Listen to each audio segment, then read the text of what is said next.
Good day, my travel friends, and welcome back for part 2 of my accommodation series here on my channel. My name's Mackenzie, and if you want to go ahead and check out part 1, I'll link it down below, and that one was all about hotels.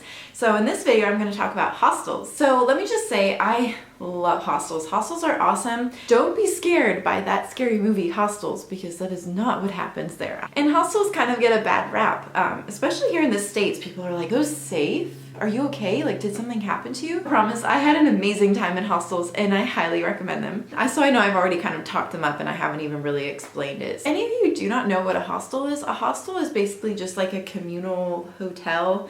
You like can stay in dorms. Hostels also have private rooms too if you want to stay in them, but they're a little bit more expensive. Yeah, typically in a hostel you stay in a dorm with like bunk beds. Another common feature of a hostel is that there's like a common area or a bar. A lot of the time they'll also have like food you can buy and stuff, which is really nice. Or they'll have like free breakfast. My hostel that I stayed at in India, they had amazing free like backpackers breakfast, but also like a Indian breakfast that was absolutely amazing from a local shop. The hostels have a lot of features that are absolutely amazing that you kind of forget all about, you know, that you're sleeping with like 8 other people sometimes, or even like 12.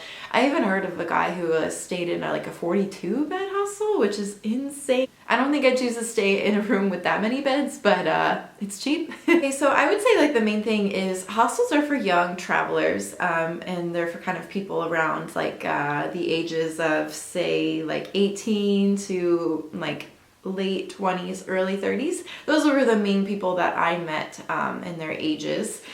So it's like a really fun crowd. Everyone is looking to meet in other people because a lot of the time people are traveling solo.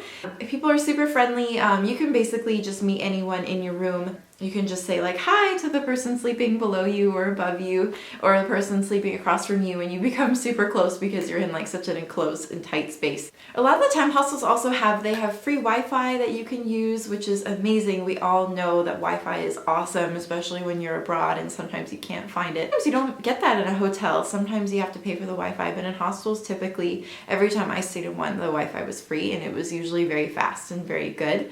Okay, so how do you book a hostel? To book a hostel, typically I would just use the app called Hostel World. You can just use your cell phone if you have it, or when I got my cell phone stolen, I just used my iPad, or you can use a computer. They had the best reviews, they had the most honest reviews, and it's also, you know, you can see all the prices. They do take a cut of whatever it is that you pay, but it makes it really easy, so basically you're paying for convenience. Okay, so if you just go to the Hostel app, there we go. And you can take a look.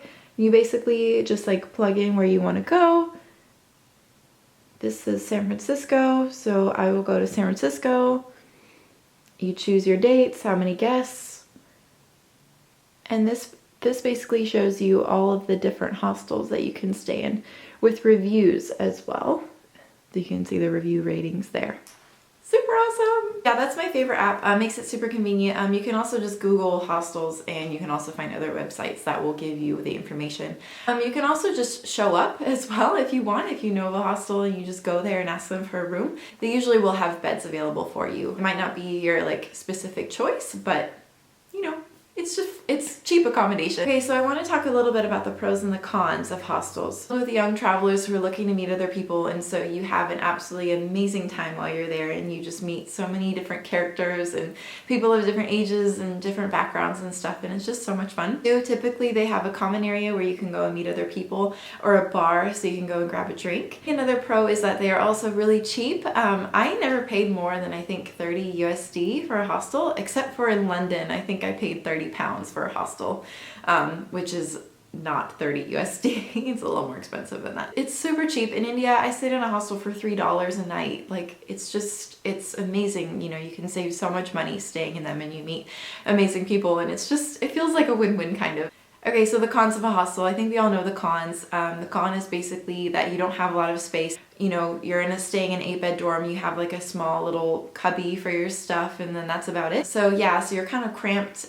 You know, sometimes hostels don't have air conditioning.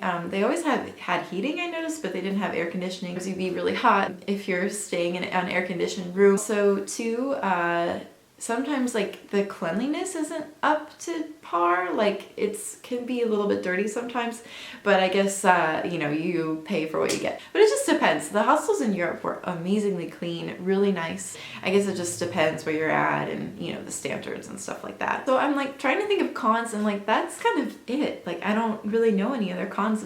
Go and stay in a hostel. I promise that you will love it. And also, to say anything about the safety issue, in hostels, I actually felt the safest. Because I met someone at a hostel and we wanted to go somewhere, I typically would trust it because I had met them in my hostel and they were another traveler and they were kind of in the same position as me.